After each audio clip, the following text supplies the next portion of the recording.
គាត់តែងតែនិយាយថាអ៊ុយខ្លាចបណ្ឌិតរោគស្ត្រីខ្លាចឈឺ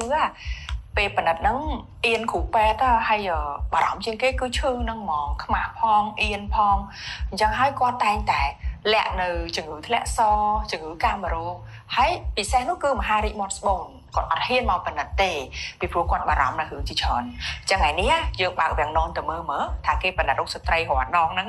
គ្រូពេទ្យធ្វើអីខ្លះហើយមានអារម្មណ៍មិនទៅហើយគួរឲ្យខ្លាចគួរឲ្យភ័យដូចអីដែលមិត្តនារីទាំងអស់ខ្លាចដែរអត់ណាអញ្ចឹងនៅពេលដែលយើងមកដល់ពេទ្យរោគស្ត្រីគាត់តែងតែឲ្យយើងគេងនៅលើខែបណ្ឌិតរោគស្ត្រីតែមុននឹងគេងហ្នឹងបងត្រូវផ្លាស់កូនកសែងនេះសិនមានន័យថាត្រូវដោះខោដោះសពុតដោះលីអូចេញហើយស្លៀកនៅលើកសែងហ្នឹងដែលត្រូវបានសម្អាតមានអនាម័យសម្រាប់មេរួចហើយរួចរាល់អញ្ចឹងអត់ចាំបាច់យកពីផ្ទះមកទេណាចាតោះមកយើងគេងនៅលើខែដែលខែហ្នឹងមានទម្រងសម្រាប់យើងដាក់ជើងគ្រូពេទ្យតែងតែនិយាយថាចេះបងអើយបងគេងនៅលើខែហ្នឹងទៅហើយដាក់កែងជើងនៅលើទម្រងបន្ទាប់មកបងខិតគូតឲ្យដល់កែមខែបងញែកផ្លូវឲ្យទលាយបងញែកកាន់តែទលាយបងកាន់តែអត់ឈឺព្រោះតិចទៀតខ្ញុំនឹងពិនិត្យខ្ញុំនឹងដាក់ឧបករណ៍មួយយ៉ាងឈ្មោះថាចំពុះទា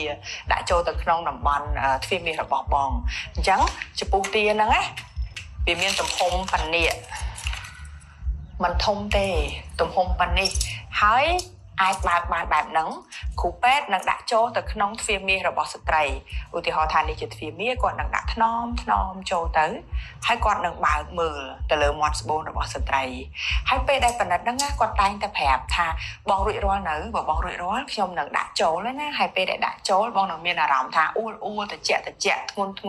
អញ្ចឹងបើបងឈឺបងប្រាប់ខ្ញុំភ្លាមហើយបងបទូអារម្មណ៍កុំប្រឹងខ្ជិបជាមួយនឹងឧបករណ៍ហ្នឹង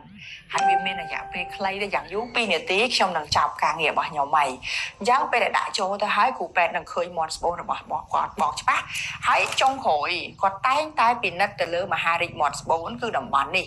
គាត់តែងតែប្រើឧបករណ៍មួយយ៉ាងដែលទន់បែបនេះឧបករណ៍បែបនេះវាអត់មែនជាការឆាប់មែនជាការកាត់មែនជាអីដែលគួរឲ្យខ្លាចទេទន់បែបនេះបៀកទៅនៅផ្នែកមាត់ស្បូនខាងក្នុងរបស់ស្ត្រីអញ្ចឹងគេនឹងបៀកអញ្ចឹងហើយគេនឹងដាក់ចូលកំប៉ុងមួយហើយបន្ទាប់មកគេបញ្ចប់តាមរយៈការបៀកផ្នែកខាងក្រៅនេះចាបានទាំងពីរនឹងហើយគ្រូពេទ្យនឹងដាក់ចូលទៅក្នុងកំប៉ុងនេះហើយផ្ញើទៅមន្ទីរពិសោធន៍អញ្ចឹង2សប្តាហ៍ក្រោយបងនឹងបានលទ្ធផលថាតើមាត់ស្បូនរបស់បងនេះមានបំរុងកោសិកាមហារីកឬទេមានជំងឺមហារីកឬទេឬក៏ធម្មតាហើយតើមានវត្តមាន virus HPV ដែរឬអត់អញ្ចឹងលឿនមែនតើសាមញ្ញមិនគួរឲ្យខ្លាចនេះខ្ញុំពិតជាចង់ប្រាប់អ្នកទាំងអស់គ្នាថាមិនគួរឲ្យខ្លាចមិនគួរឲ្យខ្មាស់មិនគួរឲ្យបារម្ភដល់អ្វីអ្នកទាំងអស់គ្នាគិតទេមានអនាម័យមានសុវត្ថិភាពមានអារម្មណ៍កក់ក្ដៅហើយធ្វើឲ្យមិត្តនារីទាំងអស់ជៀសផុតអំពីជំងឺកាចសាហាវមិនថាធ្លាក់សមិនថាកាមរោគមិនថាជំងឺមហារីកមាត់ស្បូនទេណាអញ្ចឹងកុំភ្លេចណាត់គ្រូពេទ្យជួបទាំងអស់គ្នាណា